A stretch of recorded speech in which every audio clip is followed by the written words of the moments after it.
Hey guys, welcome back to another episode. My name is Mobby. I just got finished watching Wrestlemania 34 and I just want to give you guys my initial reaction slash thoughts. This Wrestlemania was really hyped for me. Now, for those of you who follow my live stream, we do a lot of casual talk, and wrestling does come up a lot. I have been watching wrestling for a while now. And this isn't the normal Mobby vlog where I talk about my life and gaming and stuff. I want to talk about just this specific Wrestlemania and my thoughts about everything that went down. So let's go ahead and get started. And if you guys like this sort of thing, I would love to talk even more, maybe because this is a huge big event. This is the Super Bowl for wrestling, obviously. But I would love to talk about Monday Night Raw, SmackDown, NXT, anything like that if you guys want. But it all depends on how well this video does. So let's begin. This card was very stacked, high expectations for a lot of stuff. So I have a whole list of every single card that went down. I started watching at 2 p.m. and it ended at 9 p.m. So basically it was a 7-hour show with a good amount of matches and a lot of bad. I just have to say the general, okay, if I were to score the whole thing right now, out of 100, right, I'd give it a freaking C-, the whole show, dude. And here's why. We're to start from the beginning. So it started off with the kickoff show, right? So this is the kickoff show that they show on TV and stuff before they show the real stuff on the WWE network, right? So it had 3 different types of matches, with the one first off starting with the Andre Battle Royale Memorial match, which starts with I don't remember how many, 20 to 30 guys. I think it's about 20 superstars just in the ring, male, just going at it. And it was the first show, it was the first match of the day, so everyone's fresh, ready to go, crowd's popping, and for my predictions, it was actually spot on. Freaking Matt Hardy won the whole thing. There were a lot of fun little spots for everyone to shine. For instance, Goldust was able to kick people in the nuts, etc. Titus Worldwide, what's what I'm looking for? He eliminated some people. It was really fun, but yeah, it was okay. So I knew that Matt Hardy had a really good chance of winning, but I wasn't sure how it was going to happen. At the very end, it was Baron Corbin who won 2 years ago, and Mojo Rawley who won the year prior. And it's hella funny because everyone keeps talking about the Andre Battle Royale, oh, this is the prestigious little title that'll boost your career. He won, and I haven't even seen him on TV since. Maybe a couple times with Zack Ryder Hype Bros. Other than that, so but yeah, Matt Hardy, he wasn't doing anything on the main card, so he really needed this, especially because he just I guess recently just become woken. So he really needed this semi push. I hope it does lead into something else. The only thing that kind of was weirded me out was the way he won. So it was Matt, Corbin, and Mojo, and then the lights went out. Here it comes. Presumably we'll find out tonight, because I'm gonna be uploading this video the day after, just for a schedule. So pretty much I watched this last night as you're watching this video, but I'm recording it literally 3 minutes after I finished watching the last one. So I don't know how long this video is going to be, but it's because this is a really long pay-per-view. I mean, it's WrestleMania, right? So I really want to go through everything and rate them all. So yeah, lights go out, lights come back, and then Bray Wyatt comes in, and I was like, okay, so is he in the Battle Royale now? But I guess not. He just helps him win, and then now they're all buddy, and now it's, where do they go from here? They could either become a tag team partner, and they can have to deal with Jeff Hardy, Woken Jeff Hardy, for the Ultimate Deletion that comes up or something like that. But anyway, it was good that he won it. Jeff Hardy, Matt Hardy. We'll see what happens in the future, but yay, the Woken Universe is getting some sort of push, even though it's the kickoff show. And then the next thing that showed up was the Cruiserweight title for 205 Live. It was Mustafa Ali and Cedric Alexander. I don't really watch 205 Live. I'm familiar with those guys, though, because they do like to push them sometimes in the the mainstream. So I watch the match because I do appreciate the technical work that they do, but I was not invested into any of their heart and soul play and stuff like that. But it was all good. It was fine. And then the Women's Battle Royale, same thing as the men's. A bunch of females come in, 15 to 30 of them jump in and then eliminate from the top and see who wins. Now, the big story coming into this was, of course, Sasha Banks and Bayley. You know, going back and forth, best friends, but still competitive, stuff like that. And they did bring in a good amount of NXT girls. Well, I don't really watch NXT because there's just so much wrestling already. Like 2 hours of Raw and then another hour of SmackDown every week. That is kind of a lot of time sink. But yeah, maybe I will get into NXT because I really like Kairi Sane. I saw her in another pay-per-view a while. I think, okay, it was the first Women's Royal Rumble, and then Kairi Sane got to show off a little bit of her moves. She's like a pirate, which I really like. Reminds me of like One Piece. So what if that was her inspiration? So I like her a lot. Anyway, like I said, the biggest story was either so yeah, okay, I'm not gonna go into detail on every little thing that happened, but pretty much the highlight is at the end, it was the Riot Squad got taken out by Sasha and Bayley, and then Bayley, I don't want to call it turn heel because they keep turning on each other, but finally got the upper hand on Sasha, knocked her out. And then I didn't even know this, but Naomi, you know, was still in, and I guess she knocked out Bayley. So both of those two best friends who keep turning on each other got knocked out, and Naomi wins. I'm fine with that. They really pushed Naomi like 2 years ago, and she's staying steady. I'm not sure how the crowd really likes her character. I'm not sure if he's super over, but it's okay.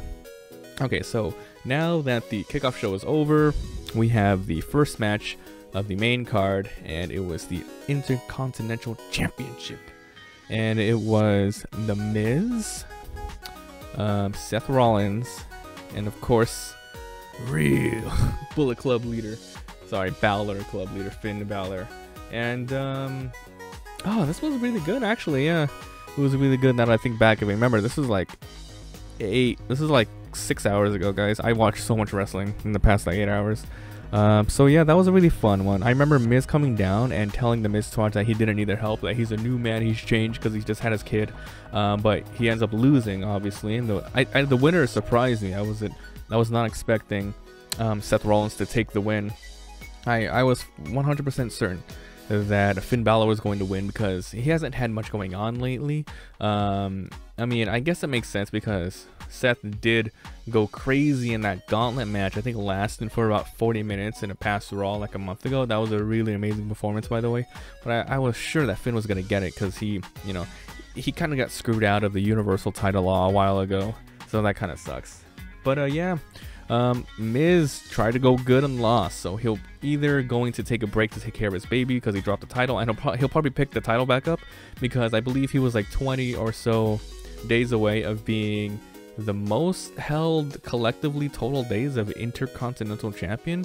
So they're probably gonna give it back to him like they did when he dropped it to Roman Reigns, and then he went to go work on the Marine 6. I don't know. It could be the Marine 6, 7, or whatever. Him and Becky Lynch went to go do that movie, and then they came back. So he'll drop it. He will pick it up tomorrow or a couple of weeks later when he comes back from a vacation. So I don't know if Seth Rollins is going to hold it forever, but hey, the more people that change make it a little better. It's really hard when one champion holds it because it's like, oh, what does everyone else strive to work towards? So, you know, surprise win for me. But overall, that was a really good match. Really, really good way to kick things off. Next up, it was the SmackDown's Women's Championship with Charlotte Flair and Asuka. Oh my god, this one was really hyped for me. The outcome was absolutely surprising. Just gonna say right now, Asuka loses her streak of like 900 plus days of not losing, and then all of a sudden she drops it here. But it was a fantastic match, and I'm not gonna lie, this was probably my favorite match of the night, and it was only the second match. Let me count. It was 1, 2, 3, 4, 5. There's like eight more matches, but this is probably my favorite one. The way that they told the story, and the athleticism that both of the women did in that match was really impressive. So I enjoyed that a lot. It was really emotional because coming into this match, I did not think that she was gonna lose her streak. But then again, if she did not lose her streak, what is she gonna be doing? Because for the past year, she in NXT she was undefeated, and then she dropped the women's title to come to the main roster, and now she went for a very long time without losing. I'm pretty sure a lot of the main audience does not watch NXT, so they're just watching the regular show. They're like, who the hell is this Asuka chick? Why isn't she losing? So if she went another year without losing, I think she might just turn into another like a John Cena of the past, where it's like, oh, she's just gonna win everything again. So it makes sense that they dropped it, but I was not expecting it. Like, I don't know why I just wasn't expecting it. But Charlotte, holy crap, dude, she is like probably the best women's performer right now for the on the roster, the women's roster. The match was so good. So that was my favorite of the favorite of the night. Really, really good. And then everything almost goes down. Well, okay, so it started really good with Intercontinental Championship, way higher with SmackDown Women's Champion, and then it kind of went back down to the middle with the United States ones coming up. So the United States, I think it was a Fatal 4-Way with Rusev Day, Jinder Mahal, Randy Orton, and Glorious Bobby Roode. This one, oh, I kind of like tuned out a little bit. There was just like, I don't know what it was at the time, but I was watching, and I was for sure everyone had a chance except Jinder Mahal was gonna win, and then wouldn't you know, and Jinder Mahal won. Wow, was not expecting that. He won the United States champion. Now I'm not sure if they're still pushing him because WWE has a huge audience in India. But it's fine because Randy Orton, he just became a Grand Slam champion, meaning he like held I forgot all the titles, but he held a lot of those titles, and then he became like, oh, you collected those, good job, you're a Grand Slam now. So I guess he had to drop it. So I guess he was the least likely to win, probably. I thought for sure it was probably gonna be not Bobby Roode, because he had it a while ago. Roode's, oh god, you see, now that I analyze it, it kind of does make sense that it probably goes back to Jinder Mahal, because Bobby Roode had it for a while. Freaking RKO, Randy Orton was gonna drop it, and they brought Rusev in as a small push, because I'm gonna guess he was added in there as a really late addition to the triple to make it a Fatal 4, because he's been doing so well by getting over, and his merchandise has been selling really well. I'm actually thinking of getting a Rusev Day shirt because it's just so awesome. It's like it's a meme that's just out of control awesome. So yeah, I guess it's gonna go back to Jinder. I just don't know where they're gonna go from there, but overall, like, it was an okay match. I just was not expecting it. Okay, then the next one, and this was my second favorite of the night. I was honestly surprised. Like, this was the Ronda Rousey, Kurt Angle, Triple H, and Stephanie McMahon mixed match was hyped up, and I did not know how it was going to go. But freaking, it pleasantly surprised me. I was not expecting Ronda Rousey to do so well in her first match. They must have practiced a lot, but then again, she does have, you know, muscle memory with, like, you know, a lot of training and fighting, so I guess it would, you know, go naturally into her. I just did not know how well she would perform by telling an in-ring story, but they did really good. It was a lot of fun. It was a lot of fun. So yeah, that was really awesome. Of course, you know, Ronda won by submitting Stephanie, armbar. That was cool. And then this is where everything starts to slowly go down, and, you know, I really wasn't gonna make a video, but then, you know, it just got like into like what the fuck moment that I was like, I'm just gonna talk about this. I'm just gonna talk about this because I needed to talk to somebody about it, you know. And by the way, spoilers. How many minutes in? Spoilers below. Okay, so after that one, it was the SmackDown Championship. SmackDown. What did I write here? T-Champ? I have like little footnotes, and I don't remember exactly what the heck that one was here. Hold on, I have it right here. So right after the... What the hell is this? What the hell? Okay, here we go. So this one was the SmackDown Tag Team Championship, and this one, oh my god, it was easily predictable. So I did not like invest in it. I do like all the people in it, but it was just so like samey that we've been seeing. So pretty much a SmackDown Tag Team Champion, it was a triple threat tag team with the New Day, and it was Kofi Kingston, Big E versus, oh god, Luke Harper, which I really like a lot. I like Luke Harper, and I forgot the other guy's name. I'm sorry. I just the other Bray Wyatt guy. I just do not know the Wyatt guy. I do not remember his name at all. Bludgeon Brothers, whatever, and of course Jimmy Uso. It was so obvious that the freaking what were they? The Bludgeon Brothers were gonna win. They repackaged them, and they've been showing off for months, slowly getting into more of these stories and just ultimately destroying the tag team division. It would be really weird if they didn't win. Otherwise, what was the point of them like being repackaged and coming back? So they won fairly easy, and they're awesome. Well, I do enjoy that their style is very like savage, you know, that they smack each other sometimes, they throw each other under people, so it's cool. I do like their style. They're not really talkers, so I don't know what kind of awesome stories they could get into, but I do not know what's coming up for the SmackDown tag division. Who's gonna get up to there? I don't even know. Maybe Matt Hardy and Bray Wyatt could. Oh, you know what would be really good? In the Superstar Shakeup, Matt Hardy, Bray Wyatt tag team versus the Bludgeon Brothers, and he has to deal with his former Wyatt family. Oh, that would be awesome, actually. I would like that, yeah. And then after that, this is where shit, oh my god. Okay, this is where like, I almost like the super crazy zoned out. And this was when John Cena, okay, so throughout the whole like event, so far, John Cena was just in the crowd, and they would keep panning back to him in the front row, just sitting there eating popcorn and drinking beer. And it was kind of pandering, because it was like, oh, you're obviously going to be doing something with John Cena. He's like, for the past like month or two, oh, Undertaker, I don't have a road to WrestleMania, blah blah blah blah. Oh man. So he finally like jumped in, and then he thought Undertaker was gonna come out, but Elias comes out instead. And I was like, oh cool, finally Elias. I really like Elias. He's over. He's a heel, but he's really over right now. So everyone likes like his shtick, what he does. So he was just making fun of him and everything, and then he gets laid out, whatever. And then Undertaker finally comes out now. Oh my god, Undertaker, oh my god. I really like, this better be the last time we see him in a WrestleMania. I'm not even kidding. He's too old. He should have probably left it on the ring after he lost to, what was it, last year to Roman Reigns? The year before he lost to Brock Lesnar, he lost the streak. Then the year after he lost again to Roman Reigns. Like, what the hell are they thinking? They like totally assassinated his legacy. I'm glad he faced John Cena and won, but here was the problem with, this actual match. I counted. I was like, okay, here comes the Undertaker music. Let's see how long it takes for him to get in the ring. 5 minutes for the match to start, 3 minutes for the match. He pulled off his moves, walking on the rope, and walking on the rope, choke slamming him, giving him a freaking tombstone pile driver.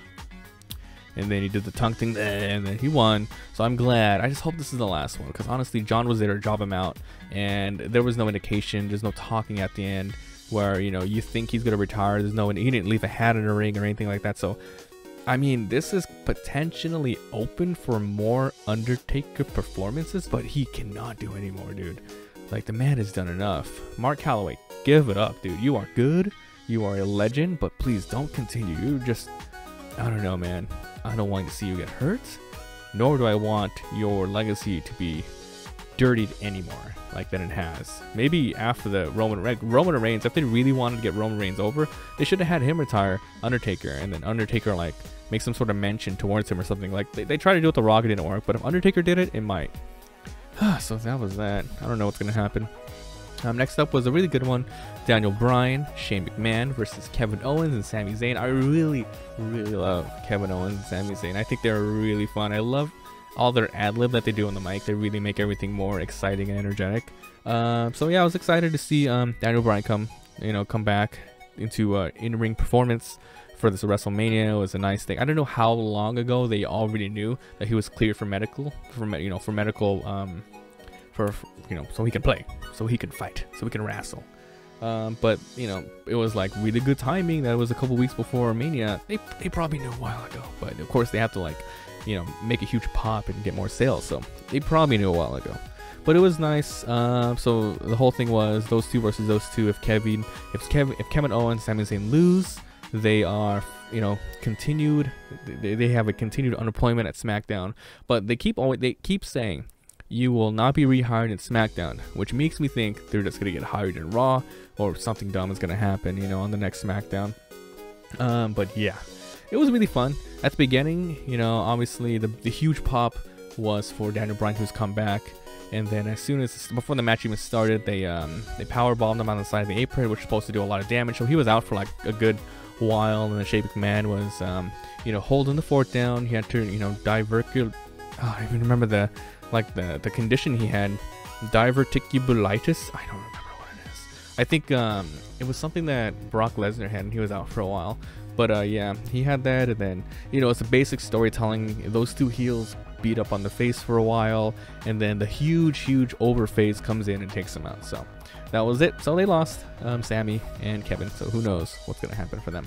So that was probably the next best one. And then after that, it was Alexa Bliss versus Nia Jax for the Women's Raw Championship. And I really like these two wrestlers. I like their performances, but the storyline was garbage. Oh my god. So the whole reason for this championship bout was Alexa turned. She's already a heel, but she really turned on Nia Jax by pretty much mean girling her away, fat shaming her, you know, saying she used her. It was just like, oh my god, it was so childish. Like, I don't know what they're doing. Okay, so they're really trying to make WWE more family friendly, right? But did they really have to do that? Like, it's so demeaning to their characters. It's like how dumbed down and simple do you want to make these things? Like, I'm pretty sure they could have come up with a much better way for them to fight over a championship that people would like. It just turned into this, oh, I'm different, I'm, you know, Nia Jax, oh, I'm huge, I'm Nia Jax, I was different, I'm bullied, now I'm gonna beat this freaking pretty girl. Alexa, by the way, pure goddess. Oh my god, pure goddess. No, not you, Alexa. I have an Alexa thing. Stop listening. I have a device that you know, at the Amazon thingy. But yeah, it was basic. Alexa came out. I said her name again. She came out with Mickey, you know, who's their supporter. Also, she turned here recently too, which is awesome. So Nia took on Mickey really quick, and then those two got the match started. It was what you'd expect. Nia manhandled the crap out of her, but of course she is the women's champion, so she had to get some shots in, mess with her leg a bunch. They had some back and forth. Oh, I trusted you, I loved you, blah blah blah blah, you're nothing without me, slap slap. But you know, overall, it would be really weird if Nia Jax lost this, you know, after all the storyline that they went through. So cool, she won, and thus ends the reign of Alexa. I can't say the name loud because my thing. So I don't know where they're gonna go with this. They you know, she could be one of the best women's champion that we see for a very long time, Nia Jax, that is. So I hope she holds it. You know, she deserves it. A lot of people like are not into it, but then again, like a lot of people who like watch wrestling, they think they take it too seriously, or they take it like not seriously enough, if you know what I mean. I feel like I'm in the middle ground where I enjoy the story, and I watch for the performance and the story. Like, we all know it's fake. Wrestling is fake, it's scripted. But you watch it, it's just a live version of a show that you would watch, pretty much. I don't want to get into that. I'll talk about that another time, like why wrestling is a thing for me, etc. I'll make another video all about that. But let's continue with the matches.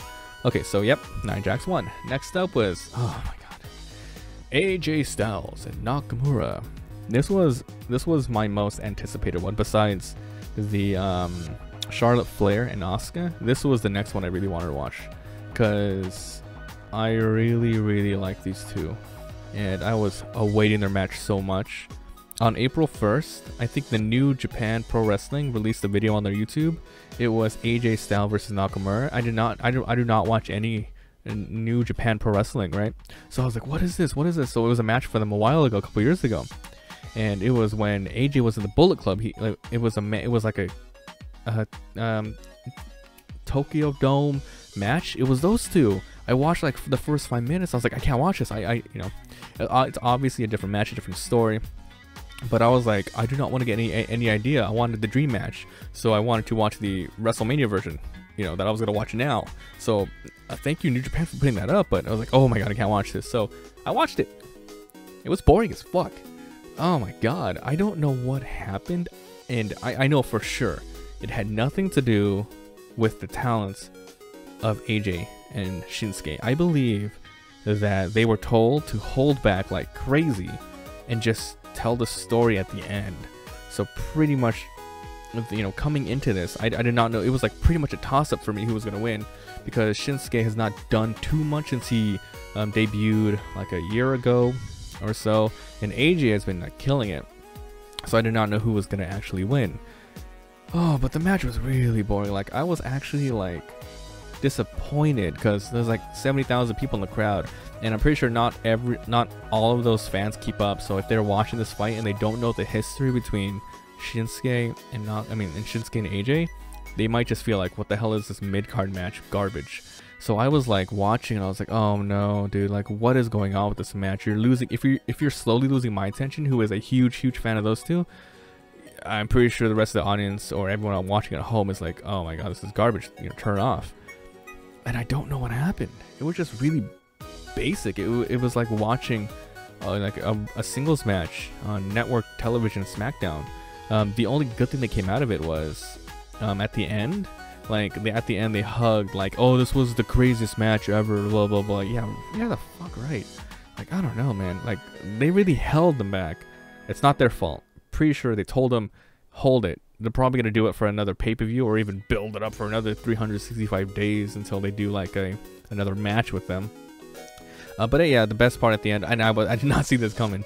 Yeah, so AJ won with a Styles Clash.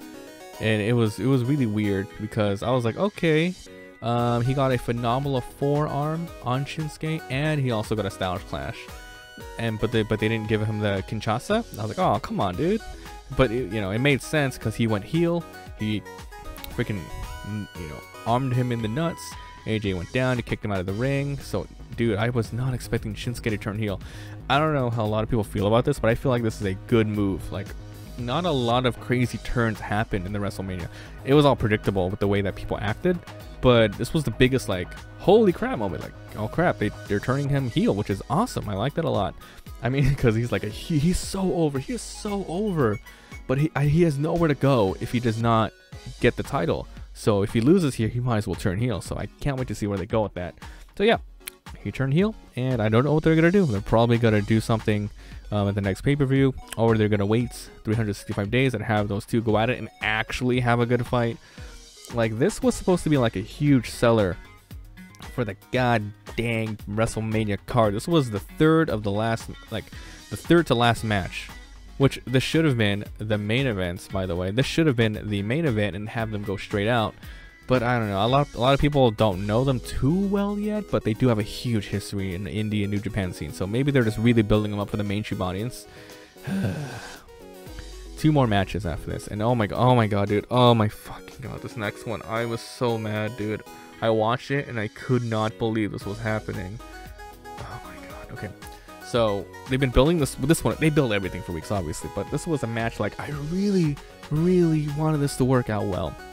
So it was Braun Strowman and his mystery tag team partner versus the Bar, Sheamus, who I follow on Instagram. Follow him on Instagram. He does a lot of cool like workout stuff. It's awesome. And Sheamus, follow him on Instagram too. Sheamus does a lot of workout stuff, which is cool. And Sheamus does a lot of like nerdy game stuff. Like he has like Clash of Clans like videos and stuff. I was like, what the hell is this? On Cesaro, my bad. Cesaro. Oh god, they're cool. Follow them. I like those guys. Cool heels, by the way. So yeah, they're supposed to for weeks and weeks. Braun was like, so he won the tag team like elimination thing. So he had the right to challenge for the championship.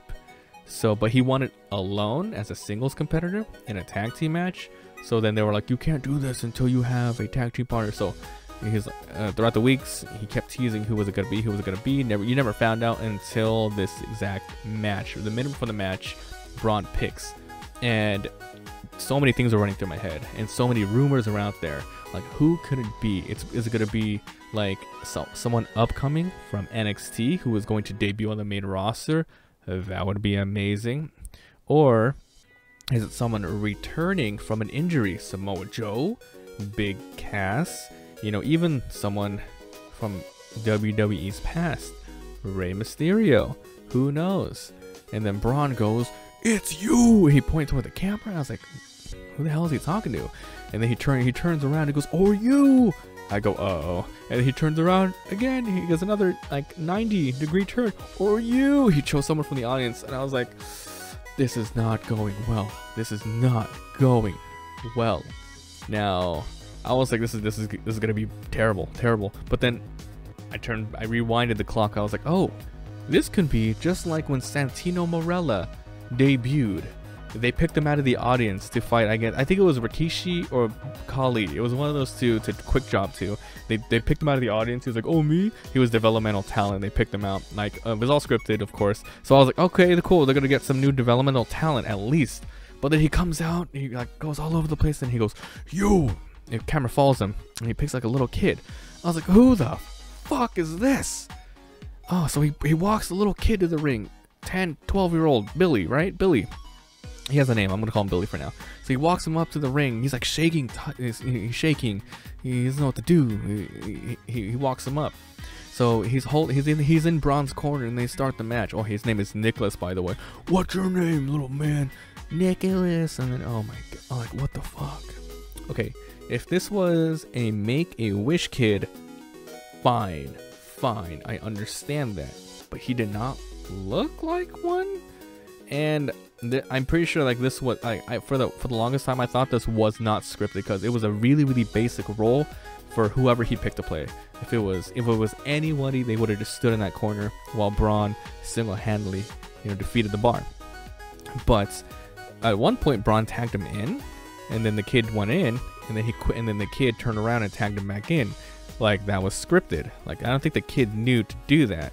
Like, he wouldn't do that on his own. So I feel like that was kind of scripted. So it makes me think like he was chosen beforehand. I just don't know if it was a Make-A-Wish one or it's just a random kid. Anyway, huge disappointment.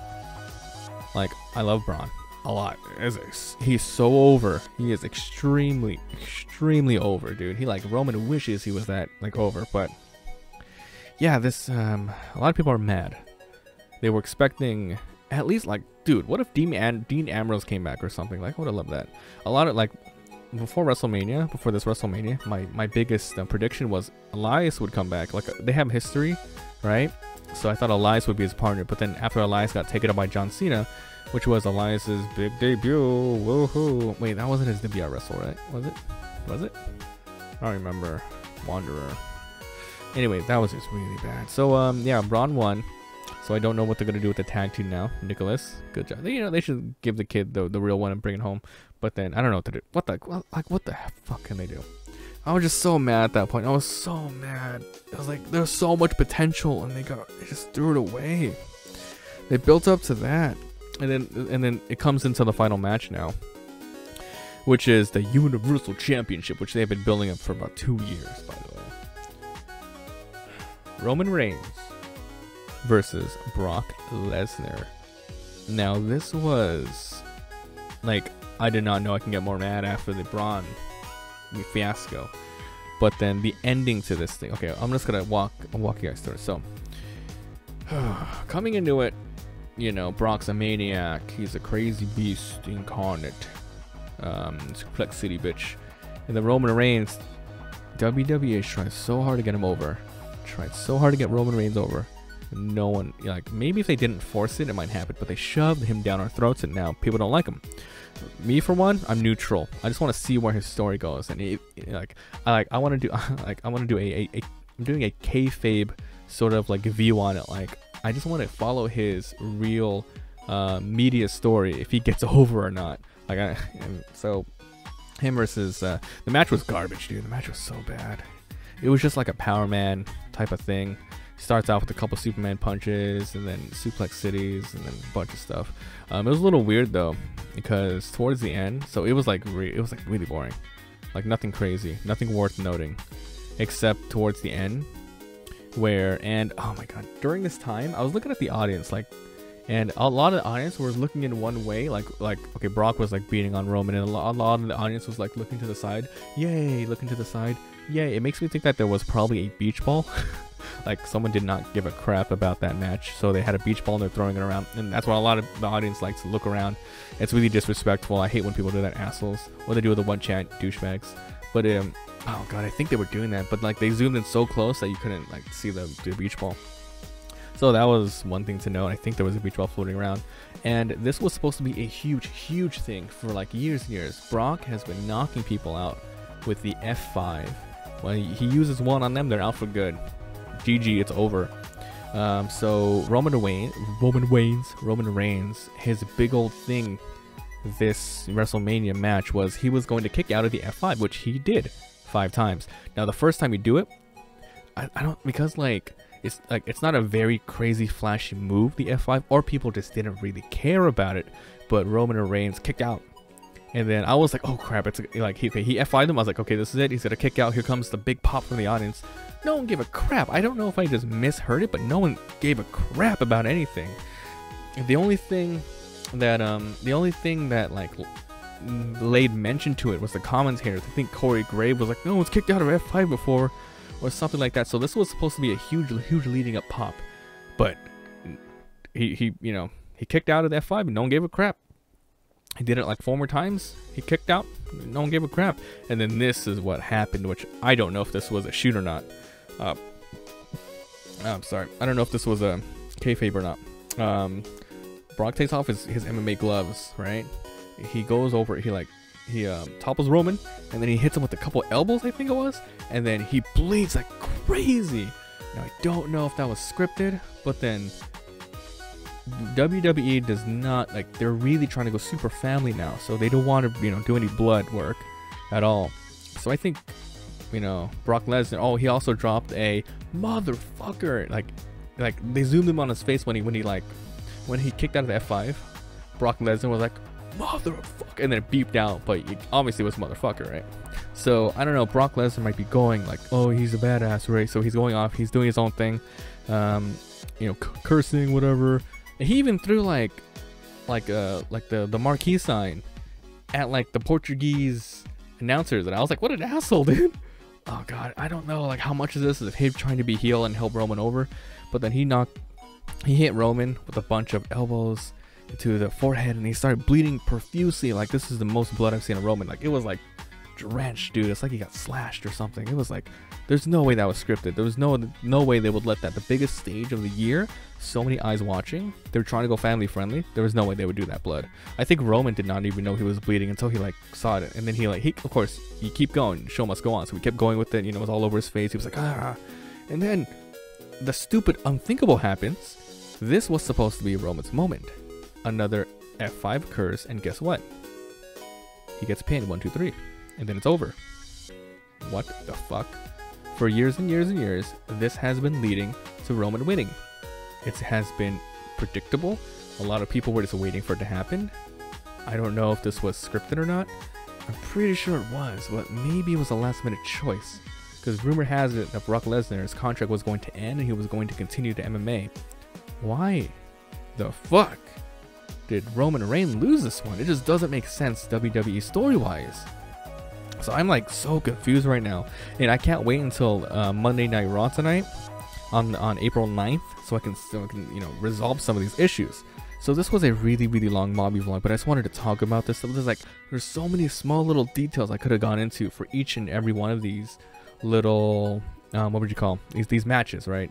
More stuff, but I've never done any type of video like this before, so I just wanted to let you guys know, like, I am a huge wrestling fan. If you watch the whole thing and you got a lot of the terms and a lot of the references to past like Raw stuff, SmackDown stuff that I was talking about, then awesome, hey, cool. So depending on how well this particular Mobby vlog does, I might do more wrestling talk stuff. So let me know what you guys think down below of this Mobby vlog type. This is not it's not video games, it's just me vlogging about whatever. And I kind of wanted to do a Walking Dead one too, because I watched that a lot. But I don't know, guys. Anyway, this Wrestlemania, oh my god, so stupid. Besides like 1 or 2 matches, three matches actually.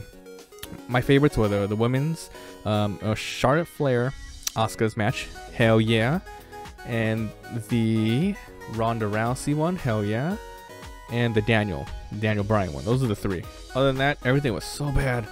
Oh my god, so bad. So last year was so better, so much better.